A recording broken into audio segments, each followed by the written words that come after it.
Hello दोस्तों, अमीरात airline world की सबसे सक्सेसफुल एयरलाइन कंपनियों में से एक है। अमीरात अपने मॉडर्न एयरक्राफ्ट और लग्जरी ट्रैवल के लिए जानी जाती है। इंडियन गवर्नमेंट जो एयरलाइन ऑपरेट कर रही थी उसे 2021 तक 60,000 करोड़ रुपीस का लॉस हुआ था। वही दुबई की ही गवर्नमेंट अमीरात एयरलाइन को ऑपरेट करती है और अमीरात एयरलाइन दुबई गवर्नमेंट को काफ़ी पैसे कमा कर देती है। अमीरात एयरलाइन की फ्लाइट 80 कंट्री में 150 जितने सिटी में सर्विस प्रोवाइड करती है और दुबई इंटरनेशनल एयरपोर्ट से अमीरात एयरलाइन की एक वीक में 360 जितनी फ्लाइट उठती है। पर क्या आपको पता है कि इतनी सक्सेसफुल एयरलाइन की शुरुआत पाकिस्तान इंटरनेशनल एयरलाइन के दिए गए 2 एयरक्राफ्ट और $10 मिलियन के छोटे से इन्वेस्टमेंट से हुई थी?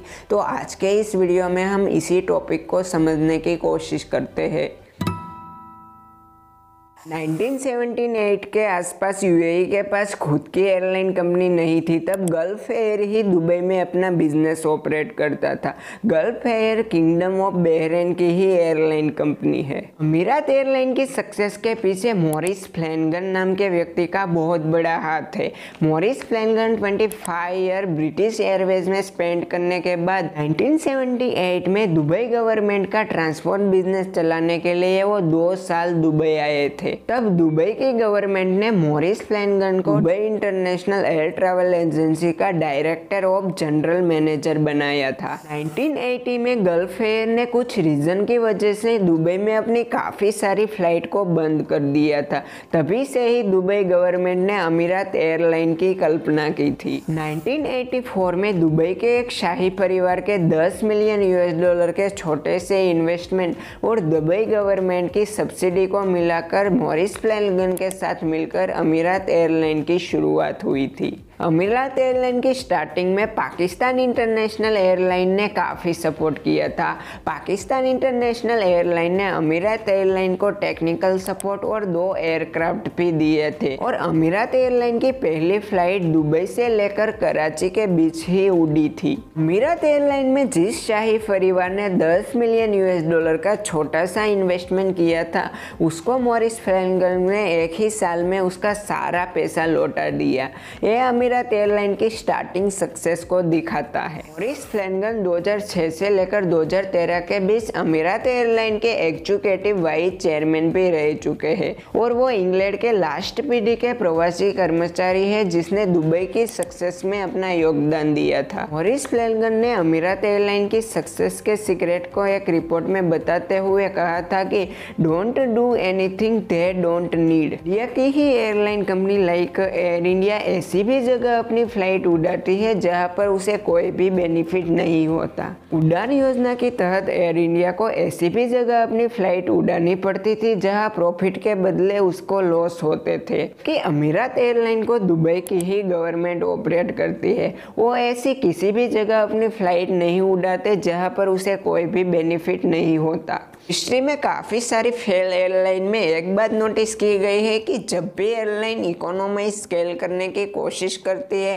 तो एक टाइम के बाद कंपनी के प्रॉफिट का ग्राफ नीचे की ओर बढ़ने लगता है। इसलिए एयरलाइन के बिजनेस में मैनेजमेंट काफ़ी इंपॉर्टेंट रोल निभाता है। मॉरिस फ्लैनगन के टाइम पर अमीरात एयरलाइन के क्विक डिसीजन के लिए उसका एक लैपटॉप दुबई के लोकल ऑफिस में पड़ा रहता था। वहाँ से ही वो अपने मैनेजमेंट को क्विक डिसीजन देते थे। अमीरात एयरलाइन की सक्सेस के पीछे का दूसरा रीजन है जियोग्राफिकल लोकेशन। 20वीं सदी में यूएई के सक्सेस के पीछे ऑयल को क्रेडिट दिया गया था। 1990 तक यूएई की पूरी इकोनॉमी ऑयल पर ही डिपेंडेंट थी। अगर पूरी दुनिया ऑयल यूज करना बंद कर दे तो यूएई की इकोनॉमी रातों रात गिर जाएगी। इसीलिए यूएई की गवर्नमेंट ऑयल पर अपनी डिपेंडेंसी कम करना चाहती थी। बाद में travel and tourism, entertainment, logistic जैसी इंडस्ट्री का डेवलप्ड स्टार्ट कर दिया।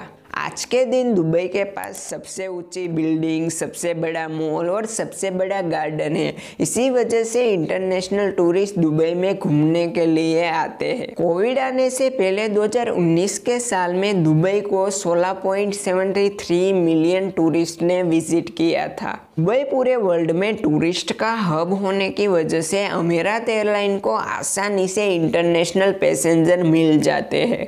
दूसरा रीज़न है गवर्नमेंटल सपोर्ट। यूएई की गवर्नमेंट ही अमीरात ग्रुप की मालिक है। कोविड की वजह से पूरा वर्ल्ड बंद था, इसलिए काफ़ी सारी एयरलाइन कंपनियों को काफ़ी सारे लॉसेस हुए थे। अमीरात एयरलाइन को भी अभी तक का सबसे बड़ा $6 बिलियन का लॉस हुआ था। इस लॉस को हैंडल करने के लिए यूएई की गवर्नमेंट ने अमीरात एयरलाइन को $2 बिलियन का पैकेज दिया था।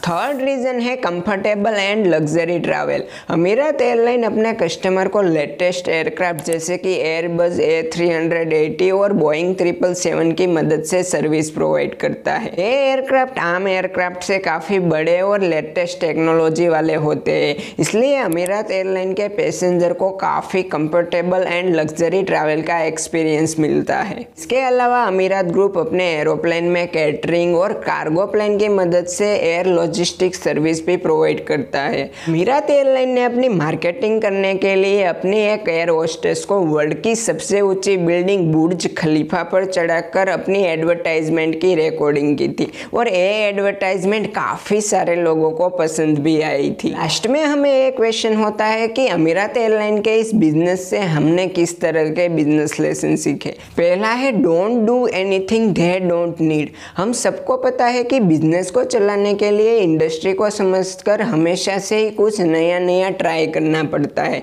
लेकिन एक सक्सेसफुल बिजनेस को चलाने के लिए ऐसी कई सारी चीज़ें होती है जिसे करने की कोई ज़रूरत नहीं। इसलिए एक बिजनेस को समझकर ऐसी कोई भी चीज़ नहीं करनी चाहिए जिसे करने की ज़रूरत नहीं है। दूसरा है लोकेशन। जैसे अमीरात एयरलाइन के केस में दुबई एक ऐसा लोकेशन है जहां पर हर साल टूरिस्ट की संख्या बढ़ने ही वाली है। उसी तरह एक बिजनेस को समझकर उसका लोकेशन कहाँ पर है वो बात बहुत ही ज़रूरी है। आई होप कि आपको इस वीडियो में अमीरात एयरलाइन के रिलेटेड कुछ इन्फॉर्मेशन मिली होगी। अगर वीडियो इन्फॉर्मेटिव लगा हो तो लाइक शेयर और चैनल को सब्सक्राइब जरूर करना। Thank you for watching.